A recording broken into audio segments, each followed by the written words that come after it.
लो जी, king साहब भी अपना काम कर गए, डॉन ब्रैडमैन ने भी अपना काम कर दिखाया, शाहीन भाई ने भी कर दिखाया। मैं तो पाकिस्तान का तब तो प्रीमियम बॉलर लूं ना, पता नहीं तुम लोगों को। हारिस रऊफ ने भी कर दिखाया। मैं तो तोयब अख्तर बनूंगा। अरे शुएब अख्तर बनने आया था, हसन अली बन के चला गया तू। ये पहले ही मैच में क्या लक्षण दिखा दिए यार। चैंपियंस ट्रॉफी का स्टार्टिंग मैच, नई पाकिस्तान की चमकती हुई किट बड़ी प्यारी लग रही थी। इन्होंने 92 वर्ल्ड कप से इंस्पायर होकर, मैनेजमेंट वालों ने 92 वर्ल्ड कप से मिलती जुलती किट बनाई कि उससे इंस्पिरेशन लेंगे। इन्होंने सोचा कि शायद आयरलैंड से मिलती जुलती इन्होंने किट बनाई है, इन्होंने आयरलैंड की टीम वाली इंस्पिरेशन लेके उस तरह से खेले। बड़े तेज हो यार, इतनी लड़ाइयां झगड़े इनके लिए किए, स्टेडियम नए बनवा लिए, पूरी की पूरी चैंपियंस ट्रॉफी इनकी वजह से अपने घर में करवा ली कि शायद इधर जीत जाएंगे। इनके लिए बेचारे पायलट्स को टफ टाइम दिया, वो ऊपर से एयर शो दिखाते रहे इनको कि शायद आसमान से मोटिवेशन आए, पर मजाल है इनको आसमान से भी ऊपर से कभी मोटिवेशन चाहिए। आसमान से भी ऊपर से, मैं बता रहा हूँ, ये छोटी मोटी मोटिवेशन इन पे कुछ नहीं करने वाली। बस अब हमेशा की तरह वो कैलकुलेशनें शुरू हो गई हैं भाई कि फलां टीम फलां से हारे तो हमारा चांस है, अदरवाइज तकरीबन हम बाहर हो चुके हैं। बिकॉज चैंपियंस ट्रॉफी का हर मैच नॉकआउट की तरह होता है। अब सारी दुनिया की टीमें जब खेल के जाती हैं ड्रेसिंग रूम में, तो उनका कैप्टन उनको टीम मीटिंग में ये चीजें बताता है, good game, keep it up guys, next match में इस टीम के खिलाफ हमारा ये प्लान होगा, तो इसी के मुताबिक चलेंगे। और इधर हमारे पाकिस्तानी ये मैच हारने के बाद अब इनकी टीम मीटिंग क्या हो रही होगी, इस महीने ब्रांड की प्रमोशंस कितनी करनी है, वो सारा कैलकुलेट हो रहा होगा। रिजवान सबको बताएगा, देखो सबके सब जाए नमाज बिछा लो, दुआओं पे हो जाओ कि न्यूजीलैंड इंडिया से हारे और इंडिया भी न्यूजीलैंड से हार जाए।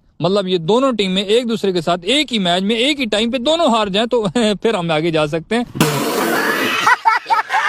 अब हालांकि ये नई किट इन सब पे इतना सूट कर रही थी ना, बड़े प्यारे लग रहे थे, लेकिन जब थोड़ी देर मैच चल गया तो उसके बाद ये अब इनकी ये तस्वीरें देखो, इनकी हालतें देखो तुम सबकी, जैसे लुटे पुटे गरीब मस्कीन लोग होए ओए चीख रहे हैं, चिल्ला रहे हैं, एक दूसरे से लड़ाइयां कर रहे हैं, कोई कैच छोड़ रहा है, किसी का मुंह इधर है किसी का उधर है, दुनिया से बेजार लोग, आए हाय बेचारे मस्कीन, बहुत जुल्म हो रहा है ना। और पता है एक्सप्रेशन ऐसे बना रहे होते हैं जैसे जिंदगी में पहली दफा ये लोग हार रहे हैं। हाँ, और बड़े अनहोनी तरीके से, वरना इससे पहले तो कोई बड़ी से बड़ी टीम इनको हरा नहीं सकी है। बस ये अनहोनी हो गई जिस वजह से ये लोग हारे हैं, किस्मत खराब हुई, अदरवाइज बहुत बड़े बड़े लेजेंड्स हैं, बड़े वर्ल्ड कप जितवाए इन्होंने। हाँ, कराची के लोग इनकी रग रग से वाकिफ है, कसम से मैं बता रहा हूँ। लोगों को पता है कि इन्होंने क्या करना है, इसीलिए कराची के लोग आते ही नहीं है। वो पहले से ही प्रिडिक्शन कर लेते हैं कि कोई फायदा नहीं, पैसे जाया होने, इसलिए वो आते ही नहीं। अब उट्टा डल्ला करम बोल रहा हूँ, ये घंटा नहीं खेलेंगे, इतनी लंबी लाइन में खड़ा होकर पैसे उड़ाने का फायदा कुछ नहीं है, इन्होंने हारना वैसे ही है, तो बेटर है वहाँ जाके जलील होने की बजाय आधी रात तक कोयटा होटल पे बैठ के पठान के आट की चाय पियेंगे, इनको 2-4 गाड़ियां बक्कट हो जाएंगे सुकून से। मैच स्टार्ट हुआ और क्राउड के अंदर एक MS धोनी जैसा कोई बंदा आया हुआ था, गोल्डन पता नहीं कपड़े पहनकर, कुछ वो एक झलक सी नजर आई, पता नहीं वो कौन था। अब इस मैच में रिजवान ने टॉस जीतकर पहले बॉलिंग ली, क्योंकि ये सब सीख चुका था, कंडीशन सब कुछ हमारे हिसाब से थी। जो इनके बहाने होते हैं ना कि कंडीशंस का ये था, सिचुएशंस के हिसाब से देखना पड़ता है। क्योंकि ये प्रेस कॉन्फ्रेंस में एक दिन पहले ये भाई ने गोली दी है, उन्होंने सवाल किया ना कि आप ट्राई नेशन में क्यों 2 दफा न्यूजीलैंड से हार चुके हैं और आपने पहले बैटिंग क्यों सिलेक्ट की थी फाइनल में, तो रिजवान भाई ने कहा था कि वो हम कंडीशंस चेक करना चाह रहे थे कि लेट्स सी पहले बैटिंग करते हुए क्या होता है, तो हम हारे हैं तो इसलिए हम सीख गए हैं, तो अब हम आगे ऐसा नहीं करेंगे। तो वाह, मैं तो बड़ा खुश था कि पाकिस्तान टॉस जीत गया और कंडीशन सिचुएशन सब हमारे हिसाब से, बिकॉज पाकिस्तान ने पहले बॉलिंग का फैसला किया, इसलिए क्योंकि सेकंड इनिंग में ड्यू हुआ जाता है तो बॉल टर्न नहीं होती, तो सिंपल तरीके से जितना भी टारगेट होगा चुटकी में चेस कर लेंगे पाकिस्तानी। तो आए वो बैटिंग करने के लिए, मैंने कहा हमारा ईगल पहले ओवर में विकेट लेगा, विकेट तो क्या लेनी थी, उन्होंने लिफ्ट ही नहीं कराई, इतना कूटा है बेचारे ईगल को, ईगल के पर ही काट दिए। उनका वो विल यंग वो सेंचुरी कर गया। अगर ये यंग है तुम लोग कौन सा बुढ़े हो भाई, वो टॉम लथम भी सेंचुरी कर गया, ये विल यंग भी कर गया। मतलब ये दोनों वो हैं जिनकी अभी तक शायद दाढ़ी मूछ भी पूरी नहीं आई। ये लौंडेला बाड़े तुम्हें इतना जलील कर रहे हैं भाई, तुम्हारा तो अपना ग्राउंड भाई, PSL यहाँ पे खेल खेल के ये मार रहे होते हो तुम लोग PSL में, जहाँ मासूम से बॉलर्स को कूट रहे होते हैं और बैट्समैनों को आउट कर, यहाँ पे क्या हुआ, घर तो तुम्हारा अपना ही था। वो विल यंग 113 बॉलों पे 107 मार गया। अबरार अहमद ने शुरू में ब्रेक थ्रू दिलाया जब उसको वो डेवन कॉनवे 92 93 94 उसको जब आउट किया 10 रन पे 17 बॉलों पे उसने 10 बनाए। फिर केन विलियमसन एक पे चला गया बिकॉज उससे 2 दिन पहले एक ऑटोग्राफ लेते हुए पाकिस्तानी फैंस ने कहा था कि पाकिस्तान के खिलाफ रन ना बनाना, इंडिया के खिलाफ सेंचुरी बनाना। वो तो शरीफ आदमी, उसने बात मान ली, लेकिन पाकिस्तानी फैन को ये भी बताना चाहिए था कि तुम आपने जो साथ वो लंटर पंटर लाए हो ना, लपंटर, उन लिफंटरों को बोलो कि तुम लोग भी ना करो करो। इसने खुद तो सेंचुरी नहीं की, शरीफ बंदा मान गया, लेकिन बाकी लफंडरों को बोला कि तुम लोग कूटो। ये विलियमसन पाकिस्तान में आके तो बड़ा सुकून में फील कर रहा है। शायद आपने देखी हो वीडियो, वो धोती पहन के घूम रहा है, चौधरी विलियम जट साहब। फिर डैरल मिचेल, टक्कू बाबा, ये भी 10 पे आउट हुआ। हम बड़े खुश, हमने कहा यार बस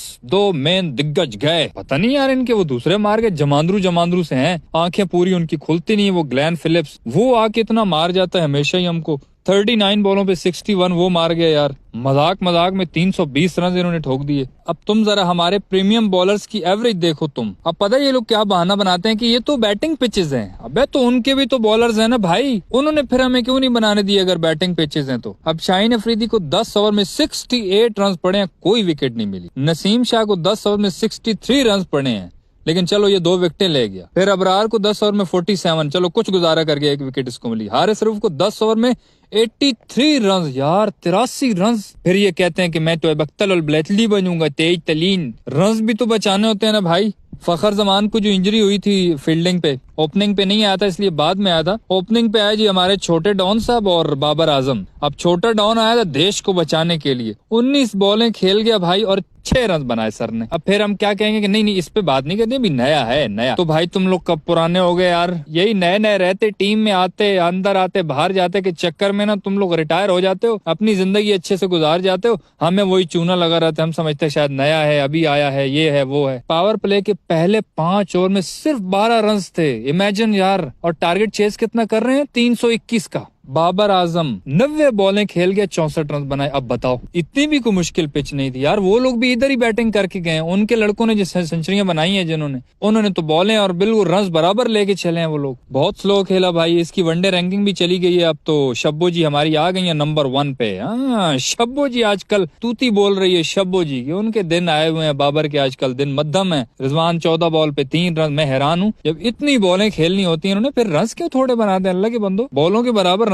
तो किया करो यार तुम लोग। ग्लेन फिलिप्स ने बड़ा जालिम कैच पकड़ा इसका। फिर फखर जमान भी आया, 41 बॉलें वो खेल गया, सिर्फ 24 रन बनाए। सलमान आदा जी थोड़ा तेज खेल गया, 28 बॉलों पे 42 किए। तैयब ताहिर आया भाई, 1 रन पे वही पुल शॉट, हमेशा ये इसी शॉट पे आउट हो जाता है। जो भी ऑफ साइड वाली भी बॉल उसको लेग पाइप पे ठोकता है, पता नहीं बल्ले को 2-3 बार घुमाता है। वो जो मिड विकेट के इस पे साथ ही फील्डर खड़ा होता है, वो पहले से ही उसको पता चल जाता है, हाँ दे दे दे दे दे, वो पहले ही पकड़ लेता है। पता नहीं यार ये कैसे बैट्समैन है। फिर खुश दिल शाह ने आज बल्ला चला, उसको पता था, उसको ये कंफर्म था कि आज मैंने कैच भी छोड़ा है, बॉलिंग में भी विकेटें नहीं ले रहा हूँ, और अगर आज रन ना किए ना, फिर ये लोग मुझे बांग्लादेश में भेज देंगे। यही समझेंगे कि शायद 1971 में ये बांग्लादेश में रह गया था, वहाँ बीपीएल में परफॉर्म करके इधर आ जाता है, तो इसलिए उसको आज देश के लिए करना पड़ा कुछ। वो हमारे लिए आखिरी उम्मीद बन के खड़ा रहा। 49 बॉलें उसने खेली, 69 रन वो बना गया, लेकिन जाहिर है वो कितना खेलता फिर। तो बस यूं करते कराते पाकिस्तान ने अपनी जद्दी पुश्ती बुजुर्गों की परंपरा का, जो हमेशा से हमारा एक एवरेज स्कोर होता है 250, 240 या 260, बस वही 260 किया। और हमारे बॉलर्स को ये बताया कि भाई देखो, हमने अपने रन पूरे किए, अपनी औकात के हिसाब से हम पूरे, हमारे रन हैं, तुम्हारी गलती है, तुमने ऊपर वाले रन दिए, वो हम चेज नहीं करेंगे। तो इस तरह से हम पहला मैच हार चुके हैं बड़े इज्जत और एहतराम के साथ। अगर हम इंडिया से भी हारते हैं ना, तो फिर बेशक अपनी चैंपियंस ट्रॉफी यहाँ से उठाओ, आईसीसी वाले ले जाओ यहाँ से, हमें करानी भी नहीं है चैंपियंस ट्रॉफी, मुक्कर जाना। मैं कहता हूँ भगा देना इन सबको। तुम खुद ही तो कह रहे थे हमें शिफ्ट करनी है किसी और मुल्क में, ले जाओ अपना बोरी बिस्तरा उठाओ और जहाँ जाना है जाओ। हमने जो लक्षण करने थे कर लिए। तो बस यार उस वीडियो में इतना ही। सही लगे तो लाइक कर देना और यूट्यूब चैनल छक्का मार को सब्सक्राइब करके साथ घंटी को टन करके ऑल पे क्लिक कर देना, ताकि क्रिकेट की दिलचस्प वीडियोस आप तक पहुंचती रहे।